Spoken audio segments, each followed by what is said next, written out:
തൃശൂരിൽ കുക്കറിലെ തിളപ്പിച്ച ചോറിൽ ഒളിപ്പിച്ച കഞ്ചാവ് കണ്ടെത്തി. കുന്നംകുളം അടുപ്പൂട്ടി സ്വദേശി ബിനീഷാണ് അറസ്റ്റിലായത്. ഓപ്പറേഷൻ തൂഫാന്റെ ഭാഗമായി പോലീസ് നടത്തിയ പരിശോധനയിലാണ് പ്രതി പിടിയിലായത്. കുന്നംകുളം സബ് ഇൻസ്പെക്ടർ രാകേഷിന് ലഭിച്ച രഹസ്യവിവരത്തെ തുടർന്നായിരുന്നു പരിശോധന. കുന്നംകുളം അടുപ്പൂട്ടി സ്വദേശി ബിനീഷിന്റെ വീട്ടിലെത്തിയ അന്വേഷണ സംഘം വിവിധയിടങ്ങളിൽ പരിശോധന നടത്തി. എന്നാൽ ഒന്നും കണ്ടെത്താനായില്ല. പരിശോധനയ്ക്കിടെ അടുക്കളയിൽ നിന്നും കുക്കർ വിസിലടിച്ചതോടെ പ്ലാൻ പാളി. കഞ്ചാവിന്റെ മണം ലഭിച്ച പോലീസ് അടുക്കളയിലെത്തി. കുക്കർ പരിശോധിച്ചപ്പോൾ അടുപ്പിൽ തിളച്ചിരുന്ന ചോറിൽ നിന്നും കഞ്ചാവ് പൊതി കണ്ടെത്തി.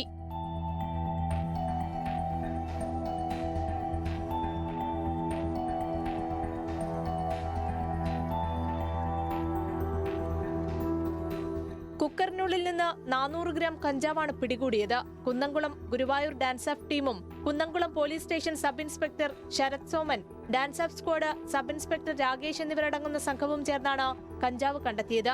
ബിനീഷ് നേരത്തെയും നിരവധി കേസുകളിൽ പ്രതിയാണെന്ന് പോലീസ് അറിയിച്ചു. ന്യൂസ് മലയാളം, തൃശൂർ.